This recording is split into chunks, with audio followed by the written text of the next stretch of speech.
Feliz Páscoa, feliz muito chocolate, muitos coelhinhos, porque afinal de contas é isso que a Páscoa significa, né? Uma Páscoa, pelo menos não para nós cristãos, não significa chocolate, coelhinho. Para nós significa a aliança de Cristo conosco, a ressurreição de Cristo. Mas eu gostaria de que nós pudéssemos refletir um pouquinho sobre o sentido completo, assim, da primeira vez que foi celebrado a Páscoa.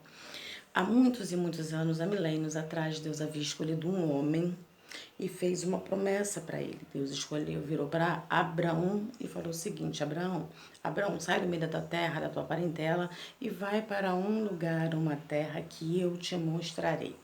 E Abraão, mesmo sem conhecer Deus, mesmo sem ter ouvido falar de Deus, ele saiu da sua casa, da sua parentela e foi para esse lugar. E quando chegou neste lugar, e Deus havia feito uma promessa para Abraão, disse que dele nasceriam povos, príncipes, e que seria uma multidão que, assim como não se podia contar a areia da praia, as estrelas do céu, assim seria a descendência de Abraão. E Abraão olhou para aquela situação e, tipo, como assim, Sara, minha esposa, não pode ter filho? Porque ele até teve outros filhos, mas o filho da promessa, da aliança, seria com a sua esposa, com Sara. E quando ele chegou nessa terra, em Canaã, ele teve o filho com Sara. Sara, na sua velhice, gerou uma criança, Isaque. E Isaque gerou dois filhos, Esaú e Jacó. Jacó daria sequência a essa aliança e a Jacó teve 12 filhos. Um dos filhos menores, que era José, foi vendido pelos irmãos para a terra do Egito e chegou lá, sofreu muito. Leia o livro de Gênesis. O livro de Gênesis é maravilhoso, a Bíblia, né, é maravilhosa. Aconselho a lê-los. E quando chegou lá, José sofreu muito, foram muitos percalços que ele passou por situações muito difíceis. E quando ele ali já pensando que já talvez não tivesse mais jeito para ele, Faraó teve um sonho e não tinha quem interpretasse, até que um dos que havia sido preso com ele se lembrou de José, buscou José no cárcere. José conseguiu interpretar o sonho de Faraó e, devido a esse dom que ele tinha, ele se tornou governador do Egito. Nós, cristãos, consideramos o José como o Cristo do Antigo Testamento, porque a fome era na terra e só havia alimento no Egito, cuja sabedoria Deus havia dado para José, que arrumou toda uma estratégia no ano de fartura e conseguiu agrupar ali alimentos. E no meio daquela fome toda, José trouxe o pai e os irmãos dele para morar com ele na terra de Gósen, no Egito. E ali o povo cresceu, o povo se multiplicou, o povo se fortaleceu, a promessa que Deus havia sido para Abraão ali já estava mesmo se cumprindo, que era um povo muito forte, muito grande, muito poderoso. Só que o tempo passa, José morreu e as pessoas já não se lembravam de quem tinha sido José, só viam ali agora era aquele povo grande.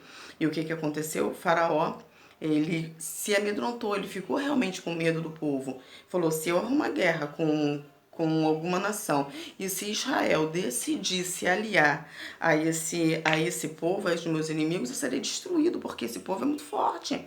E ali ele arrumou um plano maquiavélico de matar todos os meninos que nascessem. As mulheres poderiam viver, mas os meninos precisavam morrer. E ali convenceu as parteiras a que fizesse isso, mas as parteiras também não queriam fazer isso e decidiram não fazer, mas infelizmente por consequência algumas crianças, alguns meninos provavelmente devem ter morrido. E nesse período, Joquebede engravidou e teve um filho chamado Moisés. E ali, com 3 meses de vida, o que ela fez? Ela não teve coragem de matar o filho. As parteiras também não haviam matado a criança ao nascer. E ele virou e simplesmente falou o seguinte: ela fez um bercinho, né, tipo um barquinho para ele, colocou ele dentro, botou na água. E ali quem encontrou Moisés foi justamente quem? A filha de Faraó. E Moisés foi criado pela mãe por causa de uma estratégia. Ela pegou, Deus havia orquestrado uma situação ali e ela recebeu para poder criar o próprio filho até uma determinada idade. Depois ela passou essa criança realmente para a filha de Faraó. E ali Moisés cresceu com toda a sabedoria, com todo o conhecimento da estrutura do Egito. E quando ele tinha 40 anos, ele assassinou um homem, foi fugido para o deserto de Midian, ali naquele lugar, depois de passado 40 anos no deserto.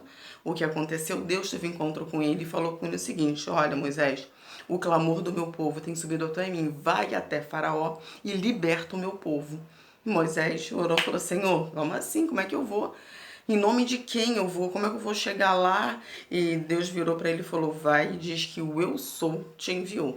E ele mesmo relutante, ele obedeceu a Deus, foi lá no Egito, chegando lá com certeza Faraó não queria libertar o povo, e Deus virou e já para provar mesmo o Egito, né?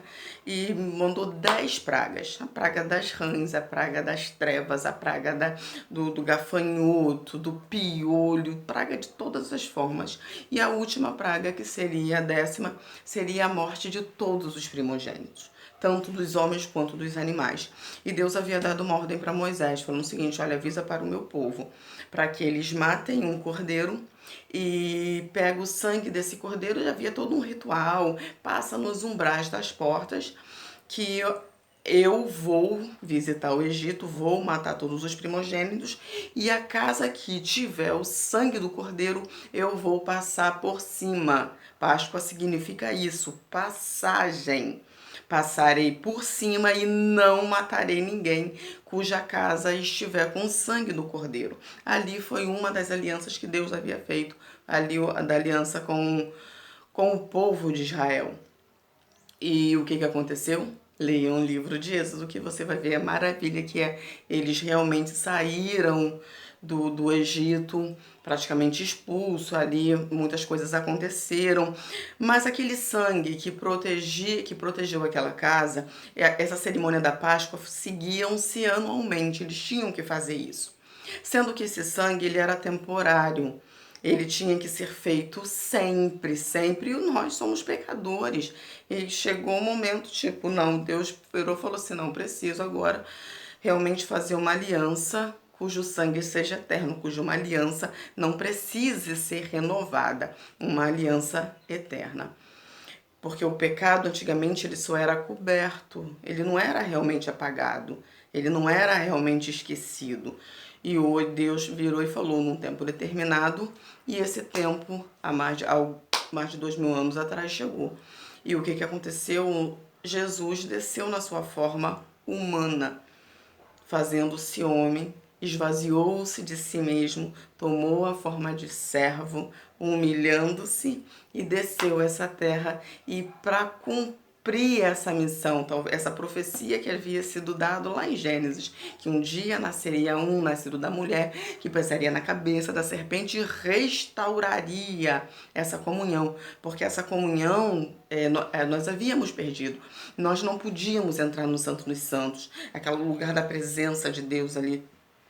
E quando Cristo nasceu, quando Cristo se entregou naquela cruz, que foi na sexta-feira da paixão, a morte de Cristo, o que aconteceu? Ali, a aliança eterna foi feita, porque não existe aliança sem sangue. O sangue de Cristo que perdoa pecado, o sangue de Cristo que sara as nossas enfermidades, o sangue de Cristo que realiza a obra na nossa vida. E quando essa aliança foi feita na cruz do Calvário.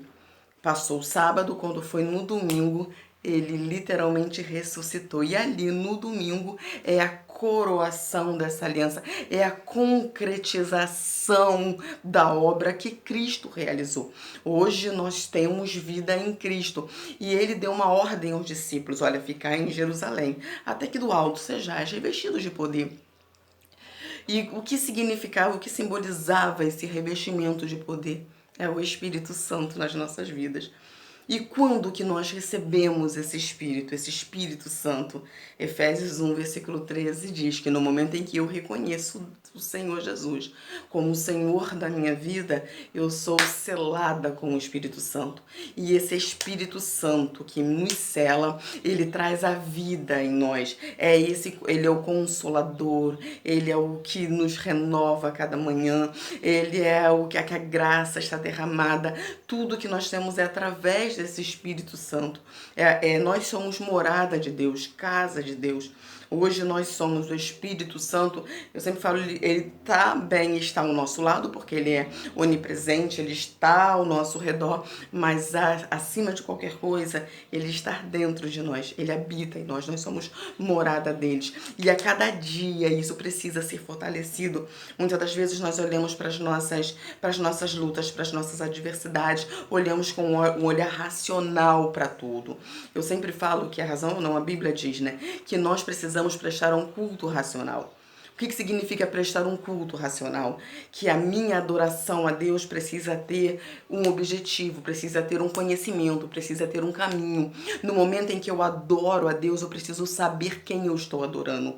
Eu preciso saber a obra que Deus fez. Eu preciso saber que Deus é aquele que se entregou na cruz, que refez, que fez essa aliança eterna conosco. É aquele que tem o domínio sobre a minha vida, que não importa a dificuldade, não importa problema, Deus é aquele que está presente, é aquele que quando realiza uma obra, ela é eterna. Eu sempre cito o sol, quando o sol foi feito lá na criação, e até hoje ele nasce, até hoje o sol, a lua, as estrelas, a obra que Deus fez está aí feita. Então, quando nós o adoramos por quem ele é. Nós reconhecemos. Então, a nossa adoração, ela precisa ser racional. O nosso culto, ele é racional. Quando eu elevo as minhas mãos, quando eu adoro com a minha voz, eu estou adorando o meu Deus na sua grandeza e reconhecendo que ele não é só o Salvador que acontecerá. Porque hoje nós temos, daqui a alguns anos, quando nós partirmos,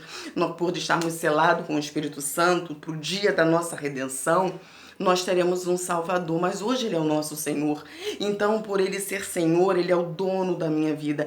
E é essa adoração que precisa ser contínua.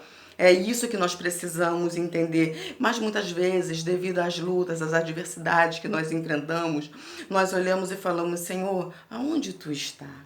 Nós olhamos com os nossos olhares, porque muitas das vezes, se nós olharmos, por exemplo, para o que nós estamos enfrentando hoje, as nossas lutas, os nossos problemas, a gente fala: onde Deus está? Mas é nesse momento que a gente precisa fechar os olhos da razão e abrir os olhos da fé, a fé transcendental, a fé que está acima do que os meus olhos veem, a fé que está acima do que os meus ouvidos estão ouvindo. Por quê? Porque Coríntios fala isso. Coríntios fala que aquilo que o olho não viu, o ouvido não ouviu, que não subiu ao coração do homem, é isso que Deus tem preparado para mim e para você. Mas muitas das vezes nós estamos ainda, o nosso homem espiritual ainda não nasceu e ele precisa nascer. Porque o homem natural não consegue entender as coisas espirituais. O homem material, ele não consegue entender as coisas de Deus. Mas nós somos seres espirituais.